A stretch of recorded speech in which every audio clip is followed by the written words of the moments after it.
This is Laura Nelson, and this is my CDIS 542 graduate presentation. And my partner is my son, Benjamin.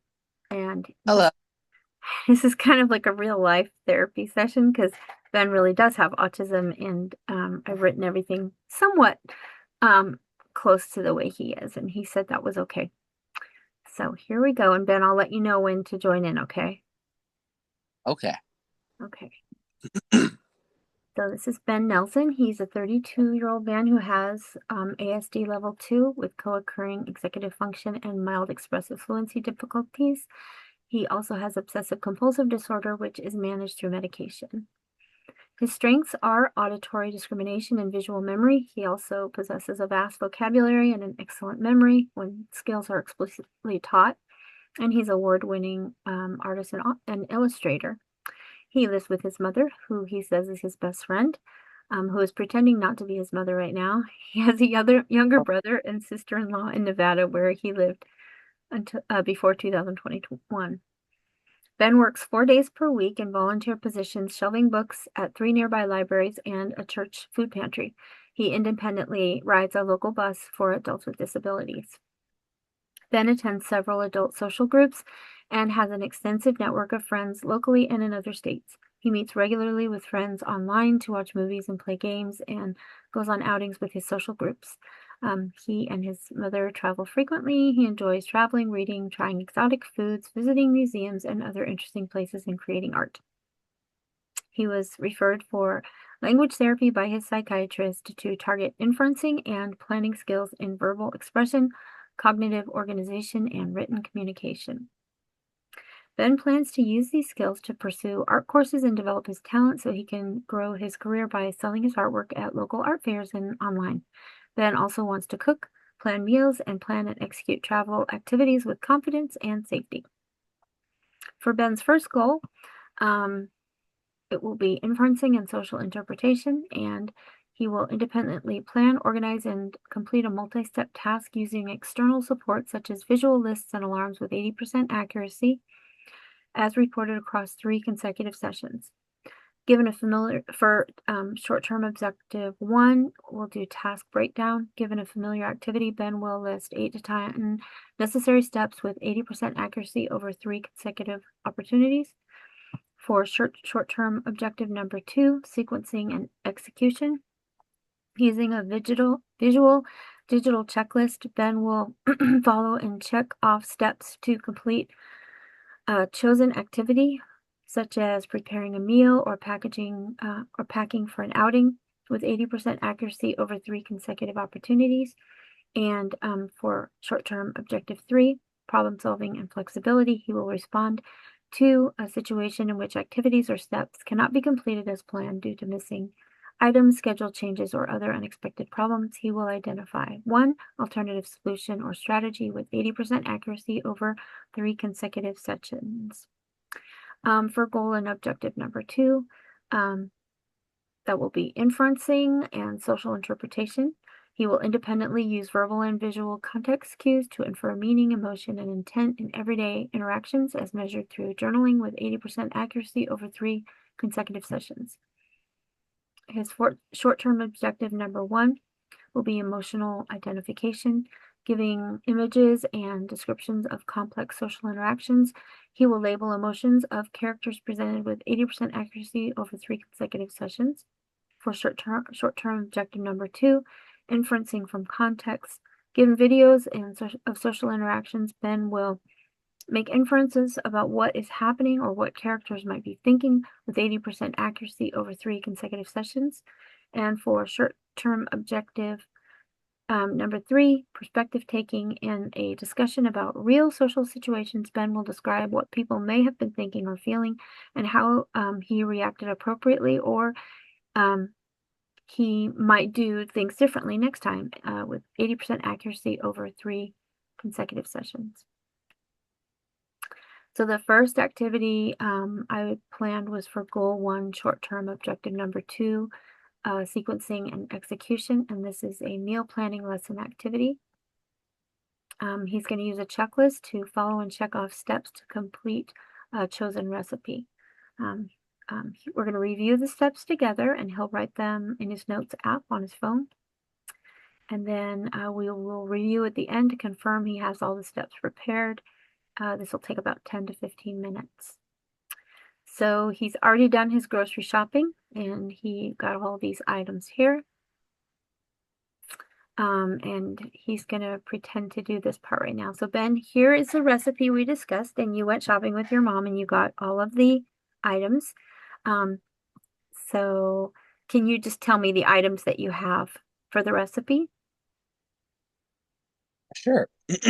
There's one package of frozen bulgogi, one package of fried rice, 4 carrots, one onion, one bag of frozen edamame, 4 tablespoons of olive oil that requires 4 tablespoons. Then there's sesame oil and soy sauce, and some nonstick oil. Good. Okay. And then if we were doing actual therapy, I would go through each of these steps with Ben.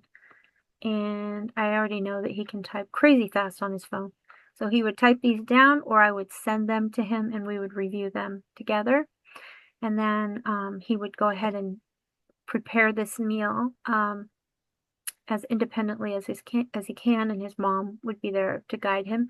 And then they would have dinner together. And his goal is to eventually have a meal with his friends. For perspective lesson activity, which is for goal number 2, and objective number 3, perspective taking, we're going to review a video of an awkward situation and discuss it. And then we'll share a situation from a real life, or from real life, or one he observed or read about, and discuss any confusion he had about what the people were thinking or feeling, or why they behaved the way they did. He will problem solve through discussion where communication broke down or things became confusing. He will make a plan for future situations and describe how he will react differently. We're going to do some role playing and kind of talk through this verbally, and this will take 10 to 15 minutes as well. So first we're going to look at the video ad, and you can answer these questions. Are you ready? I'm ready. Okay, here we go. A blindfold, Mom? Really? Is this necessary? Happy graduation, sweetie!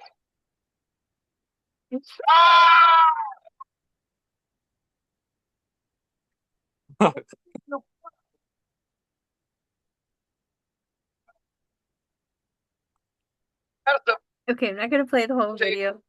And we've tried this recording several times and I had a lot of trouble with it. So Ben's already seen this. At first, he did not realize that that the boy did. At first he thought that the guy was getting the car, and then we watched the rest of the video and he saw the man who owned the car. So then he thought maybe the guy was stealing the car, and then we looked at the whole picture and we talked about how. What do you need to do, Ben? Oh, what do I need to do in this situation? Remember at first you thought the guy had stolen the car, and then we talked about what you do so you know that he didn't steal the car. How would you know that? You would have to look at the whole picture. Yeah, and then what would you have noticed?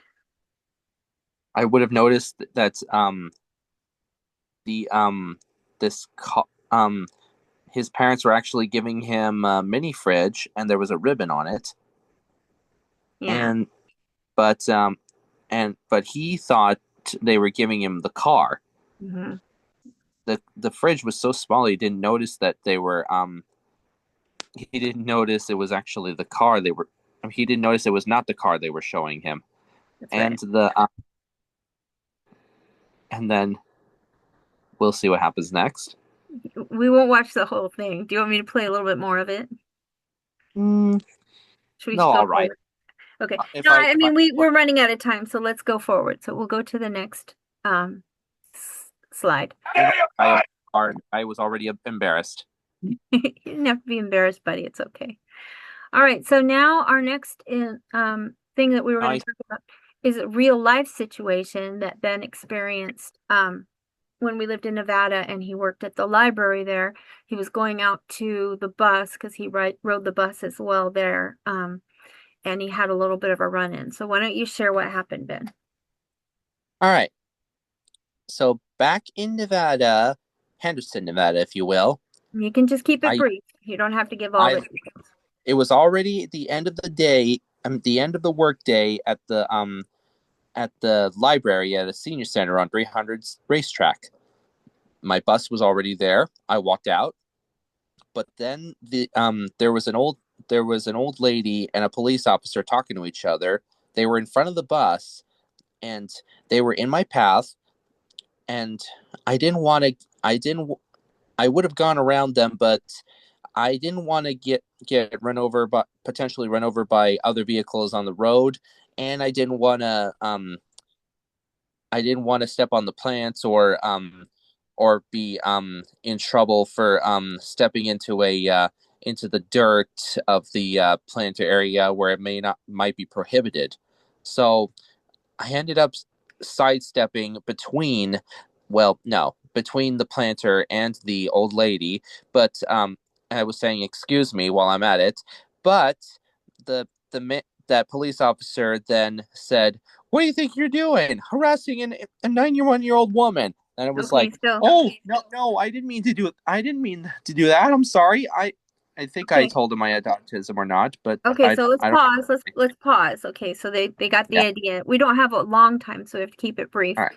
So we kind of reviewed this, and if this was a session, we would go in detail and talk about all the other things that could have been happening. The policeman was probably stressed. The old lady was maybe confused. Maybe she was in an unsafe situation, and he was focused on her. But you really need to get on your bus. But instead of thinking, oh my gosh, this is an emergency. If I don't get on the bus, life will end. You could have thought, well, if the worst thing happens, what? If the worst thing happens, I would have called you. Right. So you still had an out, right? Yeah. Okay. So then the next thing you can do is you can observe the situation and you can make a decision if you look at the whole picture, right? Right. Okay. So if you looked at the whole picture, what are some choices you could have made? Hmm. I could have just asked the police officer and the old lady to